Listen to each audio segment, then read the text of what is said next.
The Star says it's they're probably not the biggest, not the splash, but they're stung former Prime Minister gets tongue lashing and refuses to stand for President Uhuru.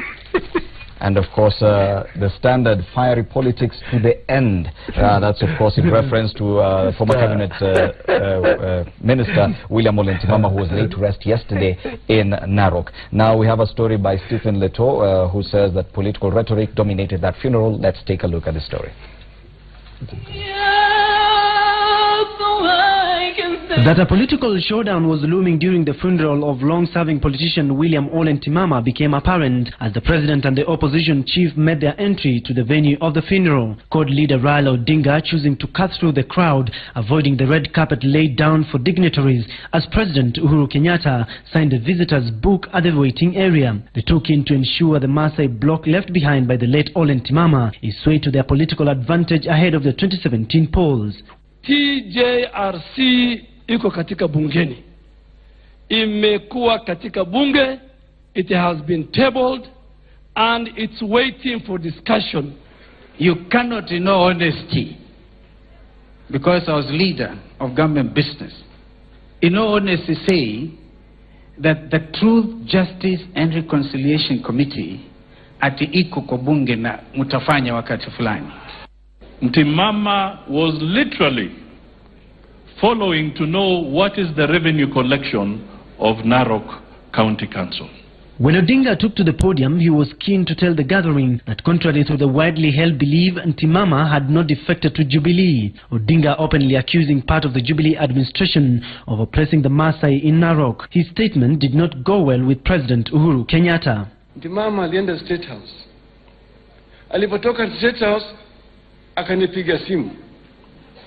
Akaniambia, ati Raila usidhani mimi nimeenda Jubilee.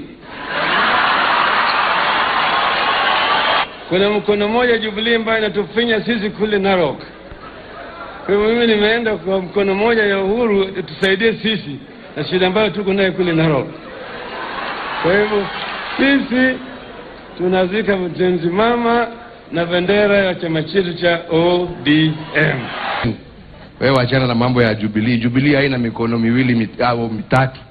Sisi tuko na mkono moja, tunajua pahali tunaelekea. Nyinyi rekebisheni nyumba yenu, tukutane kwa uwanja. La wachana na nyumba yangu ya Jubilee. We want to respect the dead. Lazima tuheshimu watu wameenda. Let us not use politics to demand the popularity. Former Tanzania Prime Minister Edward Lowassa appearing to be taken aback by the political heat at the funeral. Mheshimiwa Rais, nakuonea huruma sana. Napata tabu niseme nini? Nilikuwa namueleza mke wangu, wananikumbusha bunge la Uingereza, Prime Minister Question Time. Ndio nimepewa hapa. Au kule nyumbani kwetu wanaita kiti moto. Nataka nikuhakikishie ya kwamba kiti ni moto, lakini ukirudi Tanzania waambie nimeikalia sawa sawa kabisa, sina shida. The president rubbing it in as he sought to remind the opposition just who was on the driver's seat in as far as the country's leadership is concerned. Watu waelezwe kumeza mate sio kukula nyama. Kwa hivyo wenzetu, endeleeni kumeza mate, lakini nyama tutakula. Tuendelee.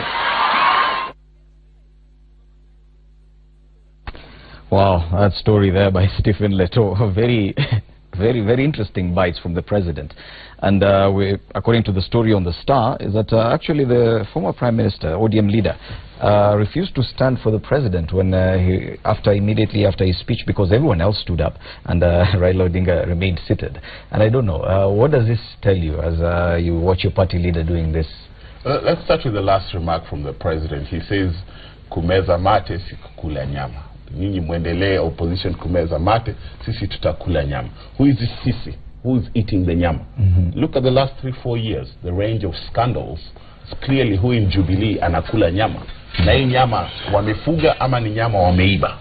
It is meat that is being stolen. The range of scandals, including from NYS, unaccountable Eurobonds, the Auditor General's report came there. So there is space to ask ourselves fairly if the mentalities are eating mentalities, our turn to eat.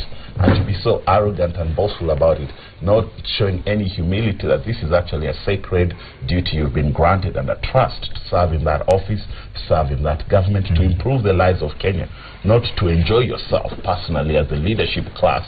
It's really tragic to me. So yes, indeed, in places like Gatundu, the poor people wanameza tu mate because they can't afford breakfast. The poor people in Kibra tunameza tu mate because we can't afford breakfast. So I want to know, this conversation is about who? Is it about the Kenyans who voted for you, whose taxes you enjoy and even let to be stolen? So if the president is not stealing, why isn't he ruthlessly going after the people who are stealing in his government? I must applaud him. Last year he suspended 4 or 5 CSs who are accused of stealing, but the stealing hasn't stopped. The sense of corruption is still there. So Jameni, you know, if you were telling us you have delivered on major promises and you're guaranteed because of delivery on those promises, your contract to serve Kenyans will be renewed for another 5 years, is great. But if this sense of a little bit of arrogance and boastfulness, we will do what we love, you can't hold us accountable, then that to me is sad, is a betrayal, is not where we want to go. And so we can ask, did Raila stand or did Raila sit? What did Uhuru say? What did Uhuru not say? In the end, when we put it down to bread and butter issues, are Kenyans better off today or no? What's the price of unga? What's the price of kerosene? What's the price of fuel to get on a matatu and drive? You know, those are the types of things, bread and butter issues, uplifting our lives. Free secondary education. A whole term of Jubilee government has gone and nobody has remembered to prioritize and deliver on that promise of free secondary education. So we're talking about sustainable development goals, which Kenya has been a champion in leading them.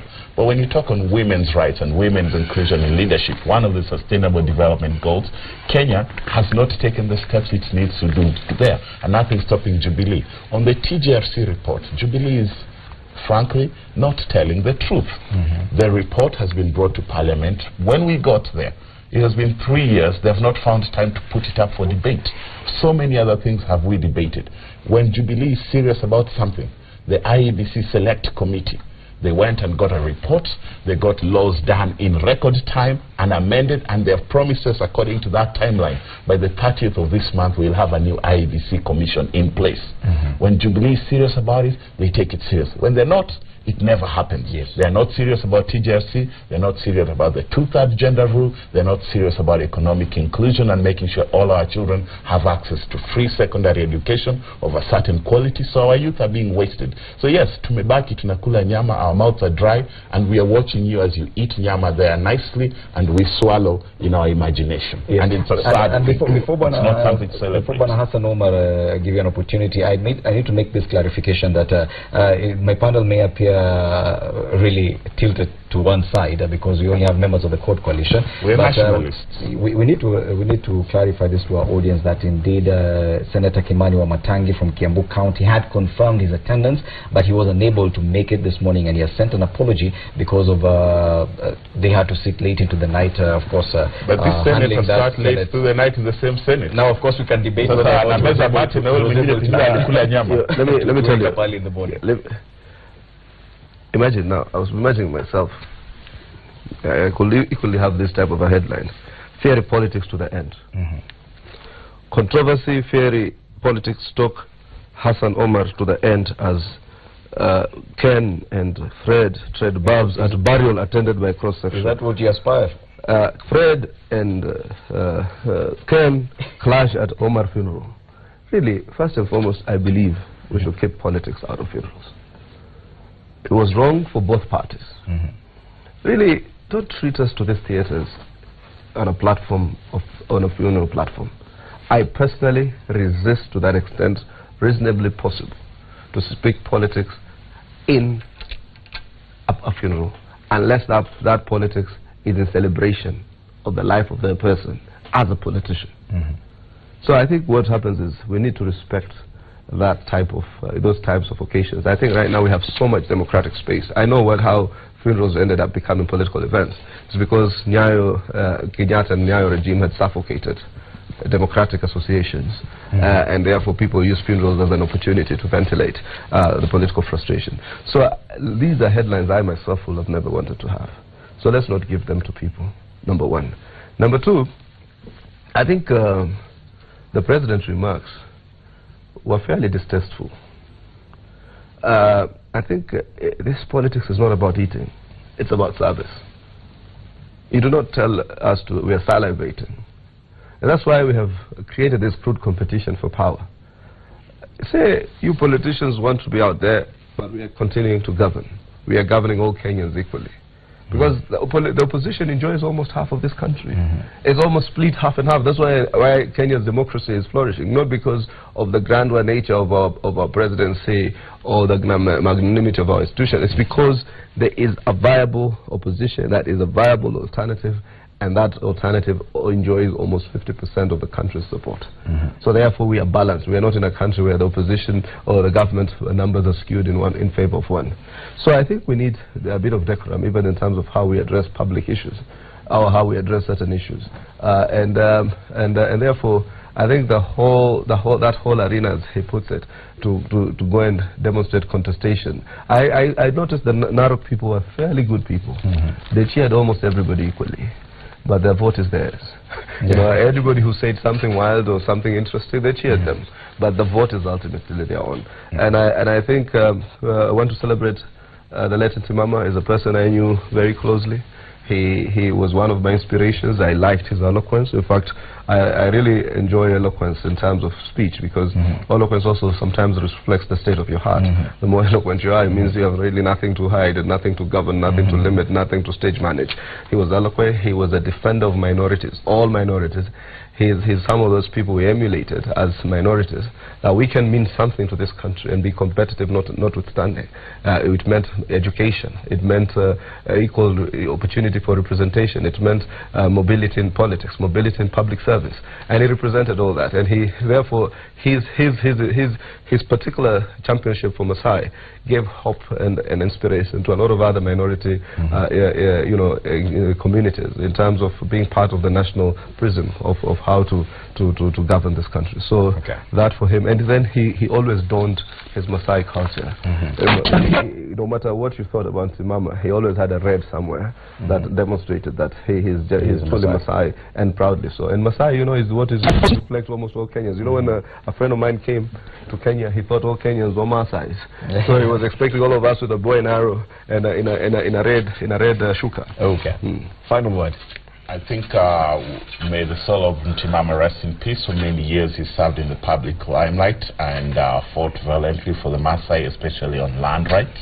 I think the biggest aspect of land these days, somebody has said in their generation of leadership, was actually to fight for the physical land.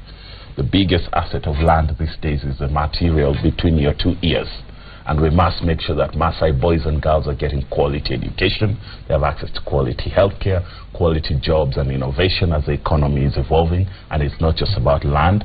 There was a lot of high points in his career and longevity. We celebrate that even to the end. So I'm not surprised, and I wouldn't be too bothered that some politics erupted at his funeral. He was somebody, you know, that he was a politician.